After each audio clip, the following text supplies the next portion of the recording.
Hello students, my self Sandeep sir. आज हम करने जा रहे हैं स्टैंडर्ड 10 एनसीईआरटी चैप्टर नंबर 9। इससे पहले हमने किया है chapter number 8 which is trigonometry, introduction to trigonometry. अब हम यहाँ पे आ रहे हैं एक स्टेप आगे, that is your application of trigonometry, यानी कि आप कुछ एप्लीकेशन देखेंगे कि डेली लाइफ में आप किस तरह से ट्रिग्नोमेट्री का यूज कर सकते हैं। ठीक है, so here let's start our chapter number 9। ठीक है, In the beginning of the chapter, मैं आपको सबसे पहले कुछ terms बताना चाहूंगा because there are some terms which is required when you start this chapter. Okay, तो पहले कुछ terms है वो देख लेते हैं। ठीक है, चलिए। So सबसे पहले terms में आता है नाम line of sight। तो सबसे पहले समझिए line of sight क्या होता है। ठीक है, because ये जो basic चीजें हैं वो अगर आपको समझ में आएंगी then you will understand the chapter nicely. Right, because हर बार आपको इस तरह की कुछ सिचुएशन दी जाएंगी तो वहां पर आपको नाम देने पड़ेंगे कि हाँ इस चीज को ये बोलते हैं, इसको ये, then after it will be easy for you to make the diagram and also to solve the sum. Right, so यहां आप सबसे पहले देख सकते हैं लाइन ऑफ साइट। यहां पर लाइन ऑफ साइट समझने से पहले मैंने दो डायग्राम बनाए हुए हैं। First one is right angle triangle and second is also right angle triangle. अब यहां थोड़ा ध्यान से देखिए, यहाँ पर जो मैंने डायग्राम ड्रॉ किया है मैं उसको एक्सप्लेन करने के लिए आपको केस बताता हूँ। ठीक है, so suppose the C point, देखिए यहाँ पे देखिए ध्यान से, यहाँ सी पॉइंट इंडिकेट हुआ है। सी पॉइंट को अगर मैं बोलूं ऑब्जर्वर, यानी कि चलो मैं यहाँ पर मैं अपना एग्जांपल देता हूँ कि सपोज मैं कहाँ पर हूँ, एट द पोजीशन ऑफ सी, और मैं सी पोजीशन पर खड़े होने के बाद मैं क्या कर रहा हूं, मैं मेरे सामने एक सपोज एक बिल्डिंग है या टावर है, कुछ भी हो सकता है, पोल, टावर, एनीथिंग। राइट, हम सपोज करते हैं चलिए बिल्डिंग है, तो अगर मेरे सामने यहाँ पर एक कोई बिल्डिंग है और मैं बिल्डिंग के टॉप पे यानी कि ऊपर की तरफ एकदम टॉप पे उधर उससे देख रहा हूं, तो मेरे आईज से वो जो बिल्डिंग का टॉप है उसके बीच में जो एंगल बनेगा उसे बोला जाता है एंगल ऑफ एलिवेशन। क्या बोला जाता है? Angle of elevation. और ये जो एंगल ऑफ एलिवेशन बनता है किसके बीच में? टॉप ऑफ द टावर और मेरे आईज, उनके बीच में जो एंगल बनता है वो मैंने कहां से देखा, तो मेरी जो लाइन ऑफ साइट थी, यानी कि आप जिस आईज से सीधे देख रहे हो ऊपर की तरफ, वो क्या बन जाता है आपका लाइन ऑफ साइट। सामने बिल्डिंग जो है वो किस पोजीशन पे है? वो वर्टिकल पोजीशन पे होती है। किसमें होती है? वर्टिकल पोजीशन पे। और आप जहां पर खड़े हो, that means ground, that is become your horizontal.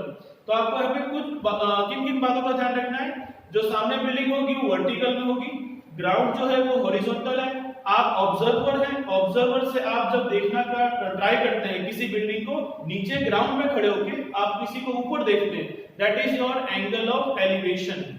जो जिस रे से हम लोग इंडिकेट करते हैं आपका ये देखना, that is your line of site. और लाइन ऑफ साइट और जो आप जिस पोजीशन पे खड़े हो वहां पर आपकी जो आईज हैं, तो लाइन ऑफ साइट और आईज के बीच में जो एंगल बनता है उसे बोलते हैं हम लोग एंगल ऑफ एलिवेशन। क्या बोलते हैं? Angle of elevation. Right, simple way में समझा जाए तो जब आप नीचे खड़े होकर किसी चीज को ऊपर की तरफ देखते हैं तो जो एंगल बनता है वो कहलाया जाता है that is your angle of elevation. Okay, next one is second, that is angle of depression. यहां पर हम देखिए, मैंने सी पॉइंट पहले याद था एंगल ऑफ एलिवेशन में, अब सी पॉइंट इस तरफ आ गया। यहां क्या सीन होता है, इस वक्त मैं बिल्डिंग के टेरेस पे खड़ा हूं और टेरेस पे खड़े होने के बाद मैं नीचे रखे हुए सपोज मेरे व्हीकल को देखता हूं, तो मेरे पोजीशन से मुझे क्या करना पड़ेगा? नीचे की तरफ देखना पड़ेगा। So when you are on the top and you are looking something at the down, तो जो एंगल बनता है वो क्या कहलाया जाता है? That is your angle of depression. What is that? Angle of depression. तो यहां पर भी देखिए फ्रेंड्स, आपको उसी तरह के टर्म्स मिलेंगे। सबसे पहले दिया है मैंने हॉरिजॉन्टल, यानी कि जहां पर टेरेस पे आप बिल्डिंग के टेरेस पर जहां खड़े हो, फिर उसके बाद आप नीचे की तरफ देखते हैं ग्राउंड पे रखा हुआ सपोज कोई व्हीकल, तो वो कहां होगा? सपोज दिस पॉइंट, ये ए पॉइंट उसके लिए आ गया। तो आप सी से खड़े होकर नीचे की तरफ देखते हैं, तो यहां पर जो लाइन ऑफ साइट है वो क्या बन गई? सीए, यानी ये वाला। ठीक है, और जो बीसी है वो क्या बन गया आपका? Horizontal line. ठीक है, और ये कौन है? तो भाई ये वो डिस्टेंस है, यानी कि टेरेस से लेके ग्राउंड तक के बीच का जो डिस्टेंस है वो क्या है? हमारा वर्टिकल है। राइट, तो यहाँ पर वापस से आपको उसी तरह के टर्म्स मिल रहे हैं, that your horizontal, vertical, line of site and angle. पर इस वक्त एंगल क्या हो गया है? एंगल बन गया angle of depression. Why? Because अगर आप कोई चीज ऊपर से नीचे की तरफ देखते हैं तो बन जाता है angle of depression, and same way अगर आप कोई चीज नीचे खड़े होकर ऊपर की तरफ देखते हैं तो बन जाता है एंगल ऑफ एलिवेशन। तो फ्रेंड्स यहाँ पे मेन बात यही है, दो चीज को ध्यान रखना है, angle of elevation and angle of depression. जब नीचे खड़े होकर ऊपर की तरफ देखें तो एंगल ऑफ एलिवेशन, और ऊपर खड़े होकर नीचे की तरफ देखें तो एंगल ऑफ डिप्रेशन। ठीक है, सो अब इनकी डेफिनेशन जो है वो हम समझ लेते हैं। लाइन ऑफ साइट का मीनिंग बोला है the line joining the observers I and the object observe, यानी कि यहां जो आपका लाइन ऑफ साइट होती है वो क्या होती है कि यहां पर अगर ऑब्जर्वर खड़ा है तो वो ऑब्जर्वर और ये जो सामने ऑब्जेक्ट, ये सपोज बिल्डिंग है, तो इसमें क्या बोला है, ऐसी लाइन जो ज्वाइन करती है ऑब्जर्वर की आईज को जो सामने देखा जा रहा है ऑब्जेक्ट, उनके बीच को जो लाइन ज्वाइन करती है उसे क्या बोलते हैं, लाइन ऑफ साइट। आगे फ्रेंड्स समझ में? ठीक है, चलिए नेक्स्ट देखते हैं एंगल ऑफ एलिवेशन। अगर कोई एंगल बनता है, किसके बीच में बनता है angle, between the horizontal line and line of site. ये जो हॉरिजॉन्टल लाइन है और ये लाइन ऑफ साइट है, इसके बीच में जो एंगल बनता है वो क्या बनता है, एंगल ऑफ एलिवेशन। बट उसकी कंडीशन है, कब बनता है, which is above, ये ध्यान रखना, ये बहुत इंपॉर्टेंट है, which is above the observer's eye। Observer जो होता है उसकी आई से ऊपर की तरफ, राइट, तो वो क्या बन जाता है हमारा एंगल ऑफ एलिवेशन, राइट। ध्यान रखिएगा, ये एक ही वर्ड इंपॉर्टेंट है यहाँ पे, दैट इज अबोव, राइट, क्योंकि आप क्या देखते हैं, ऊपर की तरफ देखते हैं, इसलिए क्या जाता है अबोव, और वो बन जाता है angle of elevation. And the next one is angle of depression. तो angle between the horizontal line and the line of sight, बिल्कुल सेम टू सेम डेफिनेशन जो हमने एंगल ऑफ एलिवेशन के लिए बोली, यहां पर भी वही है, only the difference is that the angle between the horizontal line and the line of sight, which is this time it is below the observer eye, यानी अगर आई से बिलो हो यानी नीचे की तरफ हो तो बन जाता है एंगल ऑफ डिप्रेशन, और अगर ऊपर की तरफ हो तो वो रहता है हमारा एंगल ऑफ एलिवेशन। ठीक है ना, तो ये जो पॉइंट्स हैं आपको अच्छे से समझ लेने, ठीक है।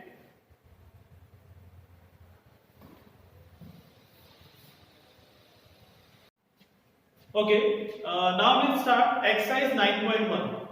9.1 में हम लोग एक एक करके सम सॉल्व कर रहे हैं। उसमें आपको जो अभी हमने टर्म्स सीखे थे उन टर्म्स का यूज करके हम लोग डायग्राम्स बनाएंगे, and with the help of the trigonometric table जो आपने लास्ट यानी कि चैप्टर नंबर 8 में किया था, उसकी हेल्प से और उसके जो फॉर्मूलाज हैं कुछ, उनकी हेल्प से हम लोग ये सारे सम सॉल्व करेंगे। ठीक है, so let's start without fail your first question number 1।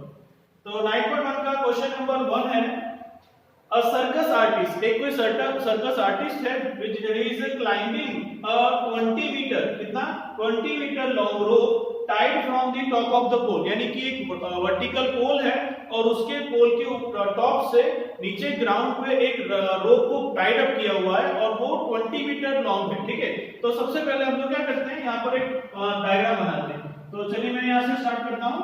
Then here this is your vertical pole, then this is the ground and this is the rope, जो रोप है हमारे पास वो ये है। ठीक है, तो इसको नाम दे देते हैं, चलिए ABC, ये हमारा राइट एंगल ट्रायंगल है। ठीक है, ये जो है दैट इज योर रोप, जो AC है वो क्या रोप, वो रोप कितनी बड़ी है, it is 20 metre long rope. कितनी है, 20 मीटर लॉन्ग रोप। इसके अलावा ये जो नीचे है वो है हमारा ground, this is your ground, this is your रोप,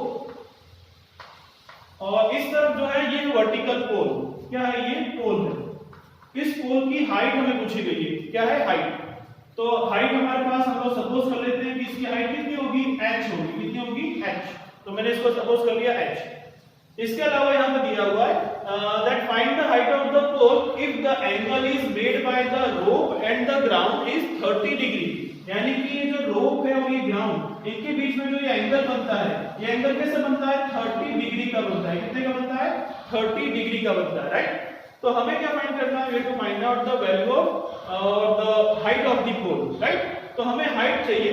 तो जब भी आप इस चैप्टर नंबर 9 के सम्स को सॉल्व करें, over there your first thing is what, आपको ये चेक करना है कि आपको एक्चुअली कौन सी वैल्यू गिवन है और क्या पूछा गया है। यानी हमें सिर्फ इतना ही ध्यान रखना है कि हमें क्या चाहिए, और उसके अकॉर्डिंगली हमारे चैप्टर नंबर 8 में से जो हमारे फॉर्मूलाज हैं जैसे कि sin theta equal to opposite upon hypotenuse, cos theta is equal to adjacent upon hypotenuse. इस तरह के फॉर्मूला में से कौन यूज होगा उसे ध्यान देना है, ठीक है। तो चलिए देखते हैं यहाँ पर, ये हमारा थीटा है यानी कि एंगल, हमें ये यानी कि हाइपोटेन्यूज गिवन है, ये क्या है भाई, ये हाइपोटेन्यूज है, ठीक है। तो हाइपोटेन्यूज गिवन है और हमें पूछा क्या ये, तो इसके हिसाब से ये क्या होगा, इसका अपोजिट साइड या फिर बोले हम लोग परपेंडिकुलर, क्या है, अपोजिट साइड या परपेंडिकुलर। तो hypotenuse is given and they asking to find out the value of the perpendicular यानी कि अपोजिट साइड। तो अपोजिट साइड और हाइपोटेन्यूज का कौन फॉर्मूला आता है, तो वहां आते हैं हमारे पास दो फॉर्मूलाज आते हैं। पहला फॉर्मूला आता है वो है sin, that is sin theta equal to opposite upon hypotenuse, और दूसरा उसका रेसिप्रोकल जो होता है cosec, वो हो जाता है हाइपोटेन्यूज अपॉन अपोजिट, ठीक है। तो आप इन दोनों में से कोई भी अप्लाई करो, दोनों से सेम आंसर ही आएगा, राइट। तो आप यूं समझ सकते हैं कि इस टाइप के जितने भी सम है वहां हर बार आपको दो फंक्शन मिलेंगे। ट्रिग्नोमेट्री के हमारे पास 6 फंक्शन है, sin, cos, tan, cosec, sec, cot, और हमें पता है कि ये इसमें से sin, cos, tan के बाकी तीन क्या है, रेसिप्रोकल है। तो जहां पर आप sin अप्लाई कर सकते हैं वहां पे आप cosec भी कर सकते हैं, जहां आप cos अप्लाई कर सकते हैं वहां पे sec भी अप्लाई कर सकते हैं, और जहां आप tan अप्लाई कर सकते हैं उस सम में आप cot भी अप्लाई कर सकते हैं, और दोनों ही आपको हमेशा इक्वल आंसर ही देंगे, ठीक है ना। तो यहाँ पर हम लोग sin अप्लाई कर रहे हैं, ठीक है। तो sin के हिसाब से मैं यहाँ पहले वैल्यू दूं, सबसे पहले थोड़ा सा हम लोग यहाँ पे डिस्क्रिप्शन दे देते हैं कि हमने यहाँ पे क्या सपोज किया है। तो चलो लिख देते हैं let AB is equal to height of pole, height of pole जो कि हमने कितना लिया है, h लिया है। Then BC is nothing but the ground, BC क्या है, हमारा ग्राउंड है, ठीक है। और जो AC है that is what, length of rope, क्या है, length of rope, length of rope कितना है, तो वही 20 मीटर है, कितना है, 20 मीटर, ठीक है। तो चलिए स्टार्ट करते हैं और फॉर्मूला पहला आएगा sin theta is equal to, formula है अपोजिट डिवाइड बाय हाइपोटेन्यूज। तो यहां पर sin थीटा के हिसाब से देखें तो अपोजिट है AB और हाइपोटेन्यूज है AC, तो इसके सामने क्या जाएगा, AB डिवाइड बाय AC, ठीक है। Now here what is the value of theta, theta की वैल्यू यहां पे 30 है, तो हमें एक्चुअली क्या फाइंड करना है, sin 30 फाइंड करना है। तो चलिए यहां लिखते हैं, यहां पर sin 30 is equal to AB divide by AC। अब आपके पास sin 30 की वैल्यू क्या है, तो भाई ट्रिग्नोमेट्री आपको अभी कहा था कि चैप्टर नंबर 8 की ट्रिग्नोमेट्रिक टेबल की बहुत जरूरत पड़ेगी यहां पे, ठीक है ना, तो वो अच्छे से याद कर लेना है, राइट। तो sin 30 की वैल्यू होती है 1/2, कितना होता है, 1/2, और AB यहां पर हमारे पास है AB ये which we have suppose h, तो वो हमारा कितना है, h है, which is height of the pole, और AC की वैल्यू हमारे पास गिवन है व्हिच इज 20, तो यहां क्या आ जाएगा 20। फिर हम क्या करेंगे, क्रॉस मल्टीप्लाई, तो देखिए क्रॉस मल्टीप्लाई करके आपको क्या मिलता है, इसको आप क्रॉस मल्टीप्लाई करें तो 1 multiply 20 is equal to 2 multiply h। अब आपको फाइंड करना है h की वैल्यू, तो क्या होगा, ये 2 यहां से इस तरफ जाएगा, ये 120 हो जाएगा 20 और ये आ जाएगा divide by 2 equal to h, ये 2 1 जा 2 10 जा, तो फाइनली आपका h का आंसर आया 10 मीटर, कितना आया, 10 मीटर, ठीक है। तो इस तरह से आप ये सम्स के आंसर फाइंड कर सकते हैं, बहुत आसान है, कुछ भी डिफिकल्ट नहीं है, बस हमें अपने मेन डायग्राम पे फोकस करना है और हमें ये देखना है कि आपको क्या गिवन है और आपको क्या फाइंड करना है, और उसके हिसाब से आपको ट्रिग्नोमेट्रिक फंक्शन डिसाइड करना है, and the method is very simple, right. Last में आप हमेशा ये लिखिए, जैसे आपको ये फाइंड क्या करना था, हाइट ऑफ द पोल, तो लास्ट में जरूर लिखिए that thus the height of the pole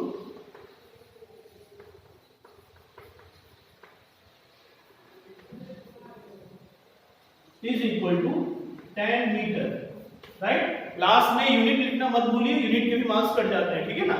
तो आपको बस इसी मेथड से चलना है, ओके। सो फिर इसको लिख दीजिए, फिर हम करते हैं start second number.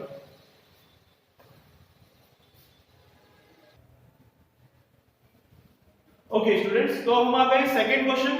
Second question है हमारा, यहां पर पहले इसकी सिचुएशन समझ लीजिए।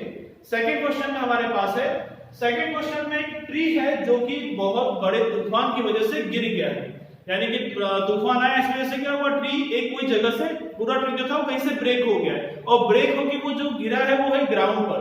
तो ग्राउंड के साथ वो एक एंगल बनाता है जो कि है हमारा कितना, 30 degree, it makes the 30 degree angle, कितना एंगल बनाता है, 30 डिग्री। जो हमारा ट्री था बिकॉज ऑफ स्ट्रॉन्ग यानी तूफान आने की वजह से हमारा ट्री टूट के नीचे गिर गया है, लेकिन अभी भी वो अपने ओरिजिनल ट्री के साथ कनेक्टेड है, ठीक है ना। तो हम उसको कुछ डायग्राम ऐसा सोच सकते हैं कि सपोज पहले ट्री ऐसा रहा होगा, ठीक है, राइट, लेकिन फिर यहां से वो टूट गया और टूट के क्या हुआ, ग्राउंड पे वो नीचे ऐसे गिर गया, ठीक है। तो हमें इसकी जरूरत नहीं है, ठीक है। फिर यहां से ये जो ट्री ब्रेक हुआ उसके बाद ये जो टूटा हुआ हिस्सा है वो ग्राउंड के साथ 30 डिग्री का एंगल बनाता है। कितना बनाता है? 30 डिग्री का एंगल बनाता है, ठीक है। तो ये जो 30 डिग्री का एंगल बना रहा है उसके साथ साथ एक और हमें पॉइंट डिस्क्राइब किया है, that is distance between the foot of the tree. देखो ये ट्री है तो ट्री का फुट कहां आएगा? इधर। तो ये जो फुट ऑफ द ट्री है और ये जो ट्री ब्रेक होने के बाद जो ग्राउंड पे गिरा है वो पॉइंट, उनके बीच का जो डिस्टेंस है that is given by 8 metre. कितना है? 8 मीटर। तो यहां से यहां तक का डिस्टेंस कितना आ गया? 8 metre. Now we have to find out the height of the tree. तो याद रखिएगा यहां पर एक नहीं दो क्वेश्चन है, क्योंकि ट्री जो था वो पहले 20 से लेके इतना यहां तक था, लेकिन यहां से वो टूट के इस तरफ चला गया। यानी क्या हुआ, ये जो पार्ट है आपका वो H1 और ये है पार्ट वो है H2, क्योंकि B से A और A से C कंप्लीट क्या है? ट्री का ही हिस्सा है। तो ये ट्री क्या हुआ? दो पार्ट में डिवाइड हो गया। तो AB भी ट्री की ही हाइट है और AC भी क्या है? ट्री की ही हाइट है।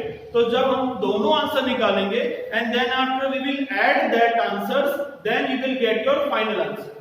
तो अच्छे से याद रखिएगा, यहां पर आपको क्या करना है? H1 भी फाइंड करना है, H2 भी फाइंड करना है और उसके बाद फाइनली आंसर को ऐड कर देना है। Then and only then you will get your final answer, ठीक है। तो चलिए स्टार्ट करते हैं। Let's see. अब हमारे पास ये थीटा गिवन है, ये वाला यानी कि ग्राउंड हमको दिया हुआ है, राइट। तो हमें बेस यानी कि एडजेसेंट साइड दी हुई है, हमको अपोजिट भी फाइंड करना है और हाइपोटेन्यूज भी फाइंड करना है, ठीक है ना। ये हमारा क्या है? ये हमारा हाइपोटेन्यूज है, ये है परपेंडिकुलर और ये है बेस, ठीक है। यानी कि इसको opposite side, adjacent side and hypotenuse.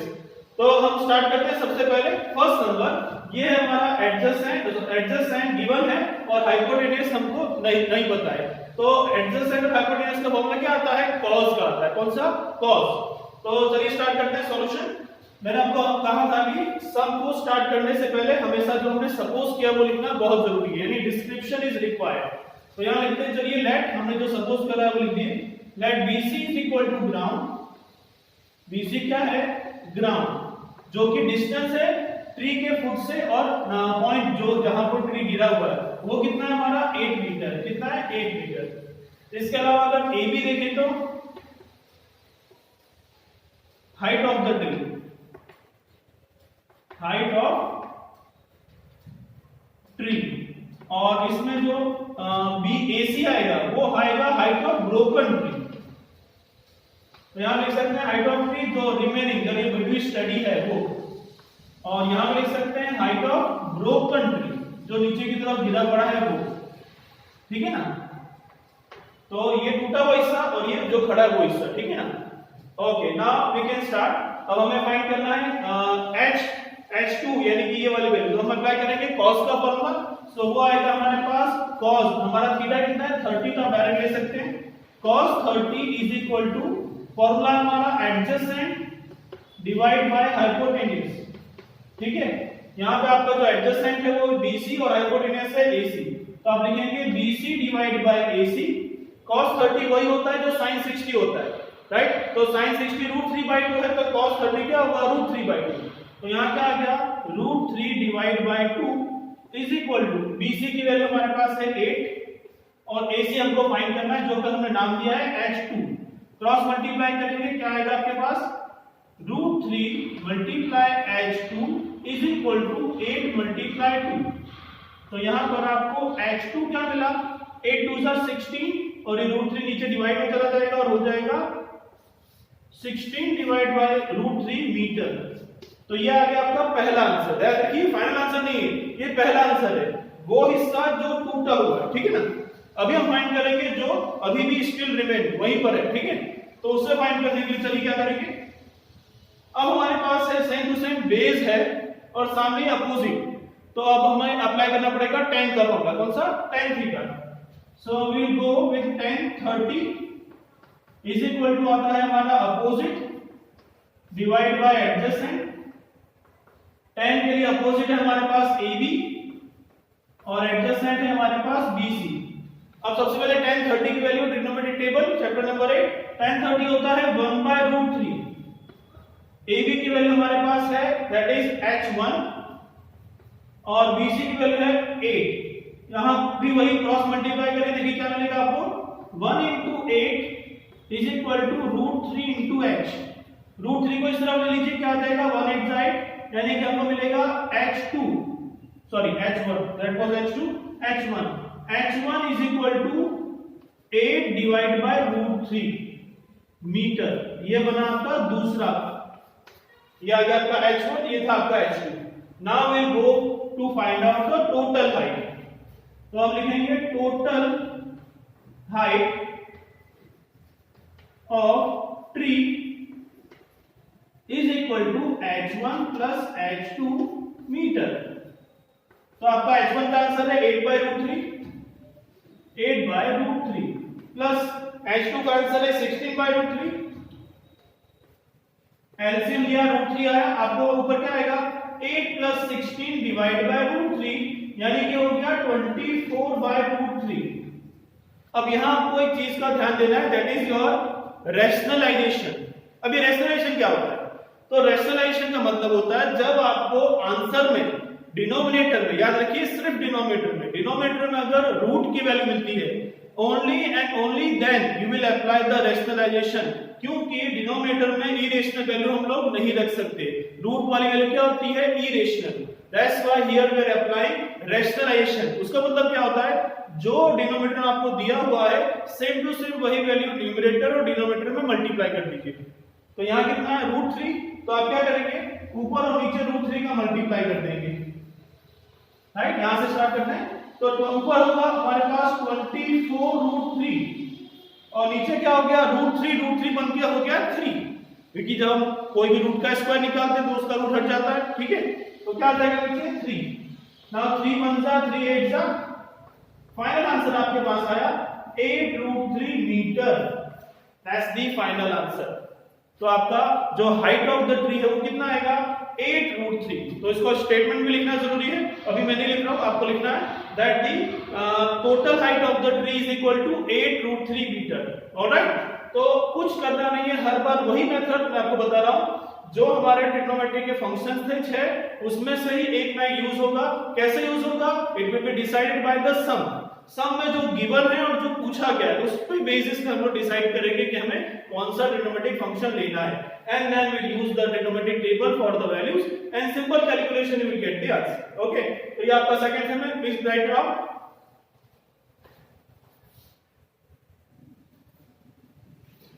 Okay students, now question number 3। Question number 3 में हमारे पास है एक कॉन्ट्रैक्टर है, बिल्डिंग कॉन्ट्रैक्टर, वो क्या कर रहे हैं एक गार्डन के अंदर स्लाइड्स बना रहे हैं, और वो स्लाइड्स के अंदर क्या करना चाह रहे हैं कि she want to make 2 slides. पहली स्लाइड जो है वो क्या है फॉर दी बिलो 5 इयर्स, जिनकी बच्चों की उम्र 5 साल से कम है, उनके लिए वो जो स्लाइड बना रहे हैं उसकी जो हाइट है वो उनको कितनी लेनी है 1.5 मीटर। कितनी लेनी है 1.5 मीटर। और जो बड़े बच्चों की यानी फॉर एडल्ट जो बच्चों के लिए बना रहे हैं स्लाइड, उसमें वो हाइट रखेंगे 3 मीटर। कितने 3 मीटर। ये दोनों की दोनों जो स्लाइड हैं, ये दोनों स्लाइड ग्राउंड के साथ इंक्लाइन प्लेन बनाती हैं, इंक्लाइन एंगल बनाती हैं ऑफ 60 डिग्री। कितना 60 डिग्री। तो हमें ये बताना है कि दोनों की जो लेंथ है, दोनों स्लाइड की, उसके दोनों के आंसर हमें यहाँ पर एक्सप्लेन करते हैं, ठीक है। तो चलिए सबसे पहले करते हैं हम हमारा डायग्राम। तो चलिए लेट्स स्टार्ट। डायग्राम यहां बना देते हैं। ये डायग्राम में सबसे पहले तो यहां देखिए ग्राउंड है, मैं आपको वन बाय वन सब चीजें एक्सप्लेन करता हूं। डायग्राम जो है कुछ ऐसा बनेगा, राइट। मैं यहां लिखता हूं A B C D, C पे बनेगा 90 डिग्री, राइट। जो BC का मेजरमेंट है वो है 1.5 मीटर। कितना है 1.5 मीटर, यहां से लेके यहां तक का। और ये जो यहां से यहां तक कंप्लीट है इट इज 3 मीटर। ये कितना है, क्योंकि क्लियर लिखा है जो बच्चों के लिए स्लाइड बनाया है वो कितना मेजरमेंट है 1.5 मीटर, और जो बड़ों के लिए वो है 3 मीटर। तो इस तरह से दो हमारे हाइट बना दिए, ठीक है।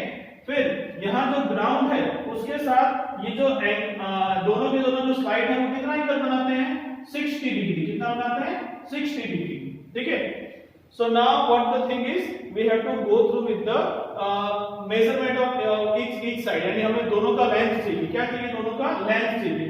तो यहाँ पे हमने चलो जो छोटे बच्चों के लिए उसको नाम देते हैं L1, जो बड़ों के लिए उसको नाम दे देते हैं L2, ठीक है ना, ओके।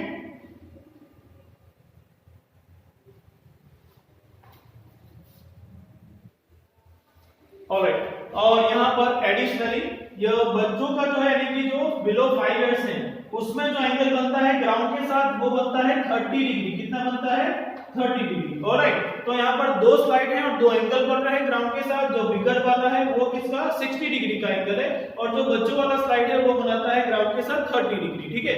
सो हमें क्या फाइंड करना है, length of both the slide. तो चलिए सबसे पहले जो हमें सपोज क्या वो लिख देते हैं। तो देखिए यहाँ पर हमारे पास जो वैल्यूज हैं उन्हें सपोज कर लेते हैं। Let L1 and L2 be the length of slides। ये दोनों क्या है, लेंथ ऑफ द स्लाइड्स है, ठीक है। और जो मेजरमेंट हमारे पास है पहले से वो यहाँ है, ठीक है। तो चलिए स्टार्ट करते हैं। हमारा सबसे पहले यहाँ पर एंगल आपको गिवन है, यहाँ पर ये मेजरमेंट। तो अगर हम बात करें इस थीटा के लिए तो इसका अपोजिट जो है हमें गिवन है और हमें फाइंड करना है हाइपोटेन्यूज। तो याद करिए जल्दी से फटाफट, अपोजिट और हाइपोटेन्यूज में कौन सा फंक्शन आएगा, बिल्कुल करेक्ट, साइन थीटा आएगा। Sine theta is equal to opposite upon hypotenuse. तो सबसे पहले अप्लाई करेंगे साइन थीटा। थीटा हमारा है 30 डिग्री, तो sine 30 is equal to opposite divide by hypotenuse. यहाँ पे जो हमारा अपोजिट है वो है BC and divided by hypotenuse which is L1। अब हम देखते हैं sin 30 की वैल्यू। sin 30 आता है 1/2, BC की वैल्यू है 1.5 और ये है L1। तो चलिए क्रॉस मल्टीप्लाई करते हैं, देखिए क्या मिलता है। 1 into L1 is equal to 2 into 1.5। तो 1.5 दूसरा क्या हो जाएगा, 1.5 दूसरा हो जाएगा, दैट इज 3, और L1 है हमारा, सो हमको मिलेगा L1 is equal to 3 metre. कितना मिलेगा, L1 is equal to 3 metre. तो यह हुआ हमारा फर्स्ट आंसर कंप्लीट, ठीक है।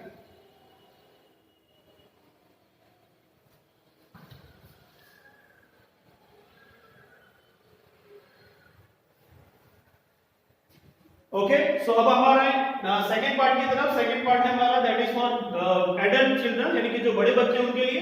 उसमें क्या दिया हुआ, उसमें हमारे पास अपोजिट है और हाइपोटेन्यूज फाइंड करना है। तो यहाँ भी वही आया, अपोजिट और हाइपोटेन्यूज फाइंड करना है, again sin theta.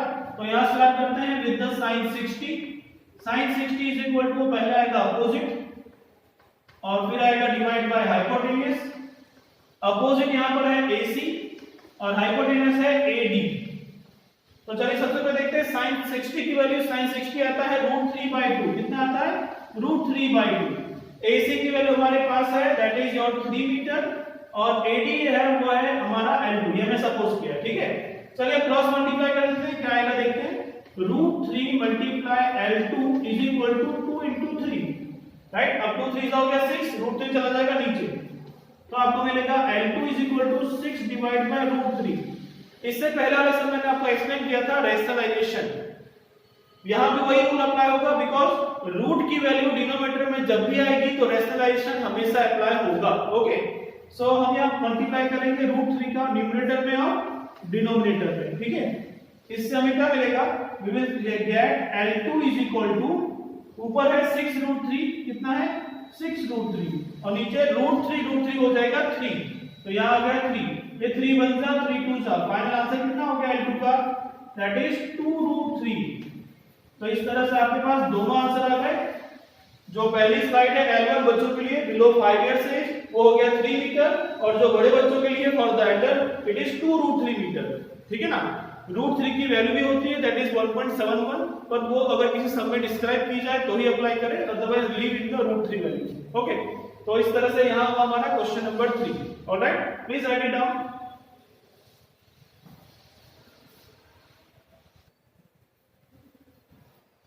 Okay, now let's start question number 4. Question number 4 में हमारे पास है the angle of elevation of the top of the tower on the ground. यहाँ पर एक टावर है, ठीक है, और वो जो टावर है उससे 30 मीटर के डिस्टेंस पे, कितने 30 मीटर के डिस्टेंस पे जो टावर का फुट है वो ग्राउंड के साथ 30 डिग्री एंगल बनाता है। तो ये टावर का फुट यहाँ है और ये हमारा टावर का टॉप जो है वो टावर का टॉप ग्राउंड के साथ 30 डिग्री का एंगल बनाता है यहाँ, ठीक है। नाम दे देते हैं ABC, यहाँ आ गया 90 degree. So the angle of elevation of the top of the tower on the ground which is 30 meter away from the foot of the tower, वो कितना बनाता है 30 डिग्री का एंगल बनाता है। Then find the height of the tower, हमें ये h की वैल्यू चाहिए, ये क्या हमारा टावर है, ठीक है। तो आपको ये गिवन है और ये पूछा गया है। तो एंगल आपको दिया हुआ है, ये है आपका एडजेसेंट, ये है आपका अपोजिट। तो एडजेसेंट और अपोजिट कब आता है, जब हम tan थीटा लेते हैं, ठीक है ना। तो चलिए फ्रेंड्स स्टार्ट करते हैं सॉल्यूशन। पहले हमने जो सपोज किया वो लिख देते हैं, let AB is equal to height of the tower. ये क्या है, हाइट ऑफ द टावर, जिसे हमने h माना है। क्या माना है, h, ठीक है। BC जो हमारा ग्राउंड है और वो यहाँ मेजरमेंट कितना दिया हुआ है 30 मीटर, ठीक है। तो चलिए स्टार्ट करते हैं, स्टार्ट में tan 30। तो tan 30 इज इक्वल टू आएगा अपोजिट डिवाइड बाय एडजेसेंट, क्या आएगा, divide by adjacent.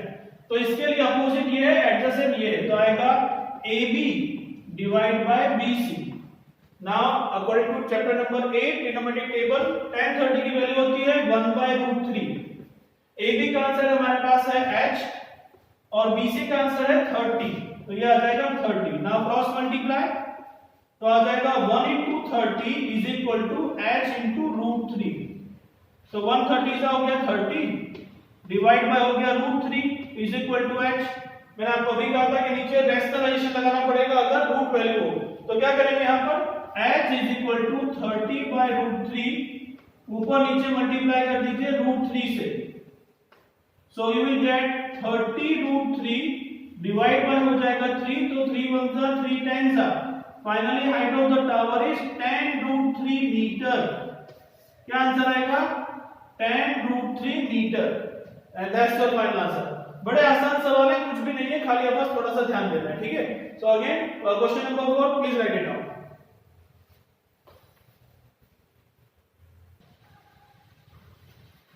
Okay friends, now this is our fifth question.